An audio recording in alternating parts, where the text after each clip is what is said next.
The tortured howl of tires as they break traction and lose grip on the road is never a sound any fast-moving driver wants to hear. Usually, that means only one thing: an impending crash. But for lovers of car stunts, that sound is like music to the ears. What better time to see a car in its full glory than when it seems guaranteed to meet sudden death? Yet, under the control of its master, the car suddenly rights itself, moving along with the curves and dips of the road in a sequence reminiscent of a dancer and his partner. Defying the laws of physics, the car moves in inconceivable ways, achieving feats that up until this time lived only in the minds of people disdained to be unrealistic dreamers. Illegal and dangerous, with the cops vowing to hang their hide on the office wall, drivers who participate in these nerve-wracking races somehow remain the heroes of many young men who wish to, one day, have a drift car of their own. As for the different mountain ranges, which play such an intriguing role in this vibrant Japanese culture, they are the stuff from which myths are crafted. Featured in arcade games and Hollywood blockbusters, their higher elevations are rivaled only by the treacherous network of roads built in and around them.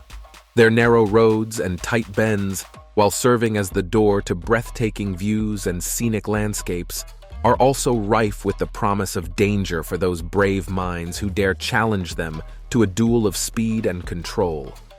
It is at this point most videos featuring these iconic locations warn the viewers to desist from repeating the same drifting moves at home. But why do these racing events exist at all? What possible allure could it hold for the person who risks life, limb, and legal consequences to flirt with the danger that comes with such a driving style? Drifting as a subculture has long left the shores of Japan and spread to Europe and the rest of the world.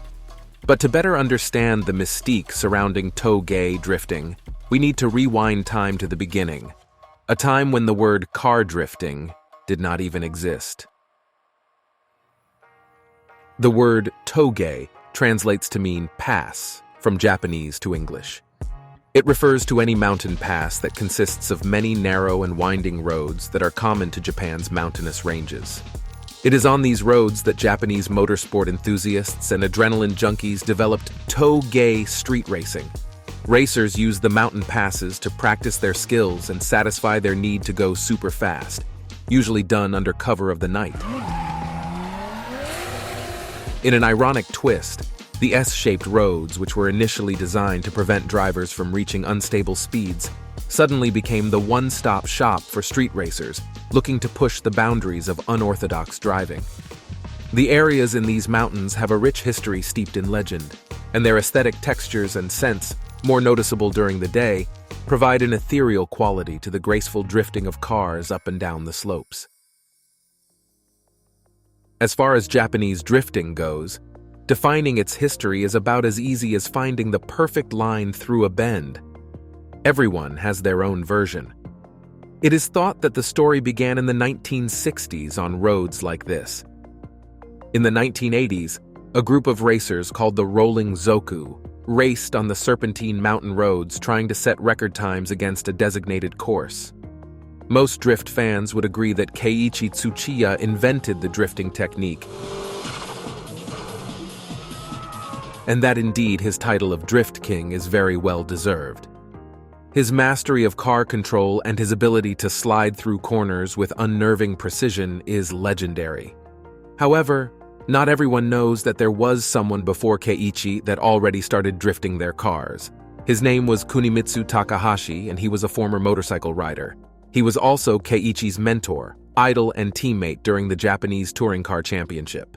The other drivers called Kunimitsu Brave because he would deliberately oversteer his car. Back then, drivers considered oversteering a driving mistake that they needed to correct in races. Kunimitsu never knew that he was already drifting because he intentionally did it to get around corners faster. Today, his cornering technique is now referred to as the slip angle. In some moments during races, he would even throw his car completely sideways to entertain the crowd. It was sometime during the All-Japan Touring Car Championships held around the 1970s that Keiichi saw Kunimitsu's drifting technique. which inspired him to push himself to learn how to navigate the high mountain roads filled with tight turns. As Keiichi Tsuchiya grew in prominence, the Japanese car show, Best Motoring, brought him on to feature in some of their many stunt episodes, high up in the mountains. 一体どんなチューニングメニューが隠されているのか。 Initial D, a Japanese manga created by Shuichi Shigeno, can be credited as being one of the greatest influences of TOUGE drifting. The tofu delivery character, Takumi Fujiwara, in the anime that followed, literally immortalized the concept of drifting.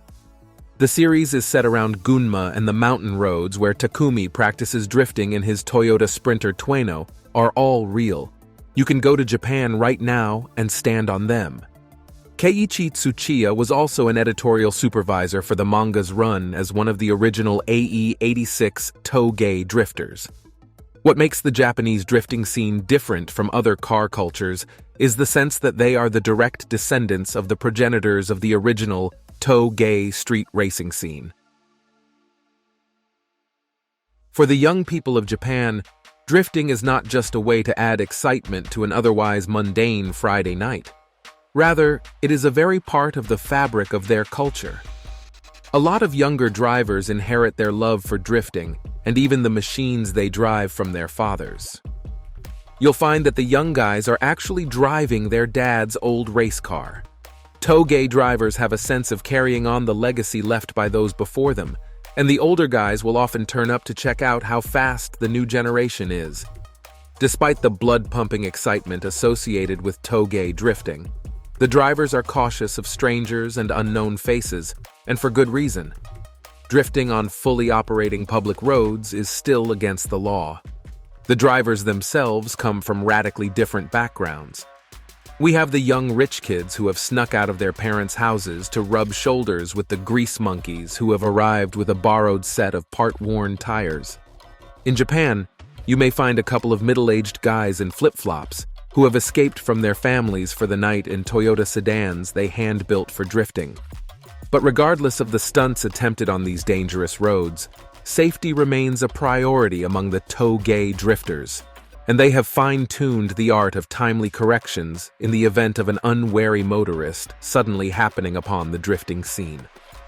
To avoid more situations like these, spotters are positioned at the top and bottom of the pass to notify drivers of incoming traffic. With all safety concerns duly addressed, it is time to do what they came for: drift. Down the barrel in a heavily tuned Mazda Miata, the vehicle proceeds down the slippery slopes like a Tasmanian devil on the hunt. The car, unremarkable at first sight, is an absolute wonder in the world of drifting. Perfect for beginners, relatively easy to find, and with a balanced weight distribution, it's a car ready to rip. At night, with visibility cut down by more than 60%, drifting the Miata on the TOUGE is not a job for the faint-hearted. But the unknown driver has mastered his automobile. Around the curve, the car initiates a Scandinavian flick, transitioning into a controlled oversteer.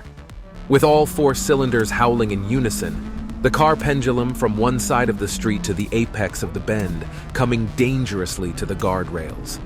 Again, the driver pops the clutch with a blip of the throttle, and the vehicle loses traction in flawless circular motion. The sense of style, the wild TOUGE roads, unrestrained will to push boundaries, this is the perfect drift.